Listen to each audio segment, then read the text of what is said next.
घर से जाने के बाद या कहीं से आने के बाद इतने सारे काम फैले रहते हैं घर में कि ऐसा लगता है कि किन किन चीज़ों को पकड़ें और किन किन चीज़ों को छोड़ दें। और जब बात अकेले घर संभालने की हो, बच्चों को घर संभालना हो, तो पता नहीं अल्लाह पाक ने हम ख़वातीनों के लिए इतनी ज़्यादा अ, हिम्मत और ताकत पता नहीं कहाँ से दे देते हैं। मुझे तो कभी कभी ऐसा लगता है कि इन कामों को समेटते समेटते हम खुद ही ना समेट जाएं।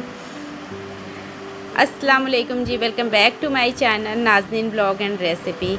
मैं यहाँ पर गेहूँ बीन रही थी और मुझे जाना था मायके, क्योंकि सुबह सुबह फ़ोन आया था कि मेरे बड़े पापा का इंतकाल हो गया है मायके से। तो मुझे वहाँ जाना था। तो अब मैंने गेहूँ धो कर के रखा था, 2 टोकना मैंने गेहूँ धोया था और वो सूख गया था। मुझे बीनना भी था और जब मैं गेहूँ बीन रही थी ना, तभी कॉल आया करके कि आ जाओ। फिर मैंने सोचा अब इन कामों को मैं कैसे छोड़ करके चली जाऊं, क्योंकि आऊँगी और यहाँ का मौसम भी थोड़ा सा डिस्टर्ब है। अगर मैं आऊँगी ना तो फिर इन कामों को मुझे करना ही पड़ेगा। तो बस मैं गेहूँ निकाल करके ना बीन रही थी, क्योंकि मुझे पता है जो चीज़ें मैं जैसी छोड़ करके जाऊँगी ना, मुझे वैसी मिलेगी। क्योंकि एक हाउसवाइफ ही जानती है कि घर में कितना ज़्यादा काम होता है, और बिना कोई हाउस हेल्पर के तो बिल्कुल बैंड ही बजे रहती है कि मतलब क्या करें क्या छोड़ें। और सबसे ज़्यादा दुख मुझे ना तब होता है जब इतना ज़्यादा क्लीनिंग करने के बाद भी घर वैसे का वैसा ही दिखता है। और वैसा इसलिए दिखता है क्योंकि मेरे गांव में ना चारों तरफ गहाई होती है गेहूं की, और इतना ज़्यादा डस्ट आता है ना कि मतलब मैं बता ही नहीं सकती कि डेली इतना डस्टिंग करने के बाद भी इतना डस्ट आता है कि सबसे ज़्यादा मेहनत यहीं पे मुझे लगती है। सारी मेहनत जितना भी करो, साफ़ सफाई करो ना, सब धरी की धरी रह जाती है। बड़ा अखरता भी है क्योंकि अब कुछ बोल भी नहीं सकते। गांव एरिया है पूरा, चारों तरफ गेहूं की गहाई वगैरह होती है, पूरा डस्ट उड़कर अंदर आता है। और मेरी कमर में भी इस समय पर इतना ज़्यादा पेन हो रहा है कि मुझे डॉक्टर को भी दिखाना है।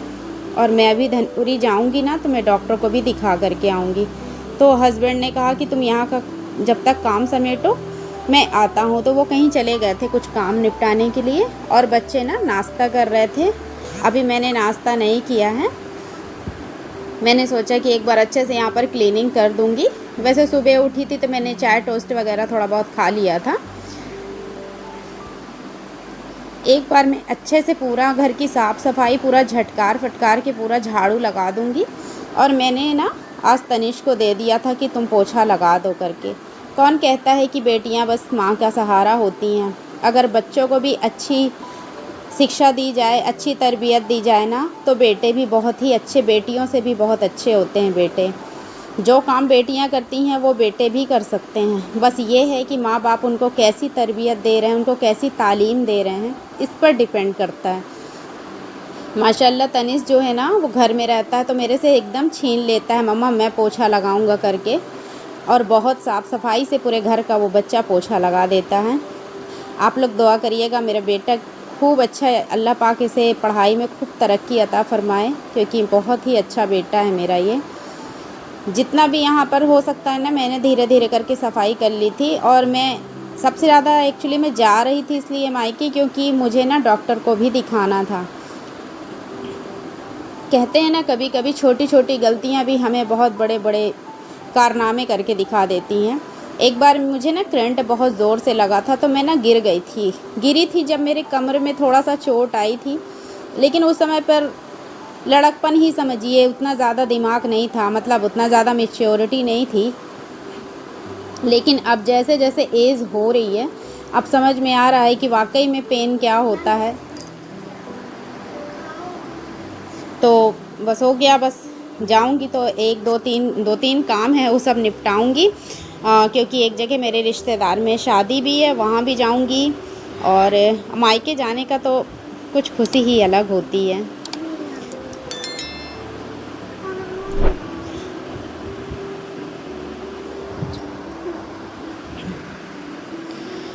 और अभी मैंने एक भी कपड़े वगैरह कुछ भी बैग में नहीं रखे हैं, कुछ भी मैंने पैक नहीं किया है, क्योंकि जैसे ही फ़ोन आया ना वैसे ही हम लोग फटाफट से मैं काम में लग गई थी, क्योंकि मुझे अभी निकलना था। जाना तो कल था, मैंने प्लान बनाया था कि जाऊंगी, क्योंकि अब बड़े पापा का सुने हैं तो जाना तो पड़ेगा ही। तो आज ही हम लोगों को निकलना है, इसलिए मैं बस बहुत ज़्यादा कुछ शूट भी नहीं कर पाई थी, मतलब जितना हो सकता था थोड़ा बहुत मैंने क्लिप ले ली थी। तो सोचा आप लोगों के साथ शेयर करती हूँ छोटी सी क्लिप ही। और कपड़े वगैरह मैंने जब जमाए थे ना तो मैंने कुछ भी शूट नहीं किया था, क्योंकि हुज़ैफ इतना परेशान कर रहा था, मोबाइल उसने ले लिया था। और इसी मोबाइल से मैं वीडियो बनाती हूँ, ब्लॉग शूट करती हूँ और एडिटिंग भी इसी से मैं करती हूँ। अब बच्चों को किसी न किसी चीज़ में तो बहलाना ही पड़ता है, इसलिए मैंने ना उसे मोबाइल स्टैंड से निकाल करके दे दिया था। वो चुपचाप बैठकर देख रहा था, कुछ करने भी नहीं दे रहा था। फिर तनिष्क हमारा पोछा लगा रहा है, बहुत ही अच्छा बच्चा है, जो भी बोल दो वो कर देता है। तो मेरे कमर में दर्द होने की वजह से ना मैंने उसे दे दिया था कि बेटा लो आप बस ऐसे ही खड़े खड़े मार देना तो कम से कम साफ़ रहेगा। और वैसे भी मेरी हैबिट ही है, कहीं भी मैं जाती हूँ ना पूरे घर की साफ़ सफाई करके ही जाती हूँ, क्योंकि कुछ सफाई का जो कीड़ा है ना वो मुझे रास्ते भर काटते जाता है कि मैंने ये नहीं किया वो नहीं किया। अच्छा, कपड़े जो थे ना वो मैंने सारे कल ही धो दिए थे। फिर मैंने ना नहाया, फिर हम लोगों ने नाश्ता वगैरह किया और निकल गए थे। और गर्मी की वजह से मेरे फेस पर इतने ज़्यादा दाने आ रहे हैं कि मुझे ना दिखाना है, दवा भी लेनी है, क्योंकि फेस पर अगर एक आध भी पिंपल्स हो जाए ना तो फिर काम ही ख़राब हो जाता है पूरा। तो गर्मी बहुत ज़्यादा थी और हस्बैंड भी साथ में जा रहे थे।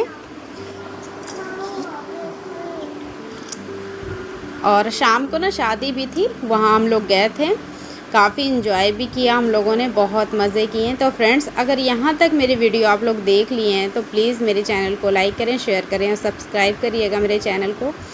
और थोड़ी सी भी हेल्पफुल लगती है मेरी वीडियो तो प्लीज़ प्लीज़ भर भर कर सपोर्ट करिए मेरा। फिर हम लोग आ गए थे ना, बर्थडे की ये दूसरे दिन की है, मेरे फ्रेंड की बेटी का बर्थडे था तो उसने मुझे इनवाइट किया था। तो मैं और तनिष्क दोनों आए थे, छोटे छोटे बच्चे बैठे हैं और उसके 2 बच्चे हैं। ये मेरी बेस्टी है, बेस्ट फ्रेंड है, मतलब बचपन की। उसका एक बेटी है और एक छोटा सा बेटा भी है, माशाल्लाह बहुत ही खूबसूरत। ये जो पकड़ के ले जा रही ये बेटा ही है उसका। और हम लोग मतलब बहुत ज़्यादा हम लोगों की दोस्ती है, गहरी दोस्ती। तो उसी के बेटी का बर्थडे सेलिब्रेट हो रहा था, बहुत खूबसूरत केक था। और ये छोटू सा जो दिख रहा है ये उसी का बेबी है। और मायके का तो जाने की खुशी ही अलग होती है, आप लोग समझ सकते हैं। चाहे 2 दिन के लिए ही मायके जाना हो लेकिन उसकी खुशी बहुत अलग होती है। और जो मायके में सुख है वो कहीं भी नहीं। Thank you for watching.